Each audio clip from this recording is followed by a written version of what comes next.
मुख्य खबर रे भुवनेश्वर पीएमजी बिल्डिंग रे बम ब्लास्ट होवर मिथ्या खबर पाई 1100 कर्मचारी आतंकित। भुवनेश्वर स्टॉक एक्सचेंज दुर्नीति अभियोग नहीं सेबीर तनाघना तदंत। मंडल कमिशन संपर्कित केस गुड़ को प्रत्याहार करने को राज्य सरकार को हाईकोर्ट को निर्देश।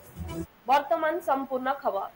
प्रतिदिन आतंकवादी कार्यकलाप नहीं खबर मिलुवा बेले एबे आतंकवादर गतिविधि को नहीं जेकोसी खबर को जनसाधारण सहजरे ग्रहण करि नेउथवार देखा दैछि।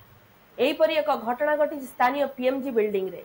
अक्टोबर 3 तारिख दिन एही बिल्डिंग रे एक बम रहिछि बोली जण अजଣା व्यक्तिर फोन आसिला परे एठारे काम करथुवा टेलीकॉम और पोस्टल डिपार्टमेंट रो पाई 1100 कर्मचारी ऑफिस छाडी बाहर को दौड़ी पळे आस्थिले। ऋण नहीं मेंबर बाबूलाल शर्मा यही टंका कौन कले तार कौन हिसाब पत्र नहीं तेणु संपृक्त बैंक रे एहार तदंत करने को मेंबर माने दाबी करिसेंती। ए पैसा से भुवनेश्वर स्टॉक एक्सचेंज कोटी टका पेमेंट करनी से करछि आउटसाइड भुवनेश्वर स्टॉक एक्सचेंज सेना कहा को करछि सेटा हम तो सेबी कहलो से जे ऑफिसर कोचिन देला मो प्यूरिफायर नुए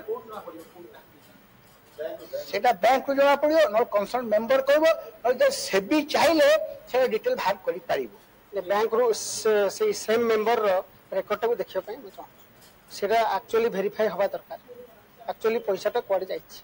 मेंबर माने बैंक विषय सेबी कर्तृपक्ष को मध्य जणाइथिले किंतु सेबी कर्तृपक्ष ए विषय किछि मतामत देबा को मना कर दैथिबा बेले मेंबर माने सेमानक तदंत प्रक्रिया रे असंतोष प्रकाश करिसेंती। एम सिद्धेश्वर ओटीवी प्रतिदिन।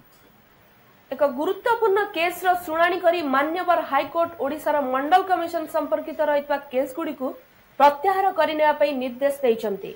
सूचना योग्य जे 1989-90 मसिया रे मंडल कमिशन रिपोर्ट को नहीं देशव्यापी देखा दैथिबा गंडगोल रे शह शह केस विभिन्न कोर्ट रे रुजु होइथिला। ओडिशा हाईकोर्ट रो मुख्य विचारपति एनवाई हनुमंतप्पा एक केस रो सुनानी करी ओडिसा रे मंडल कमिशन संपर्कित समस्त केस को प्रत्याहार करने पई निर्देश दैछंती। हाईकोर्ट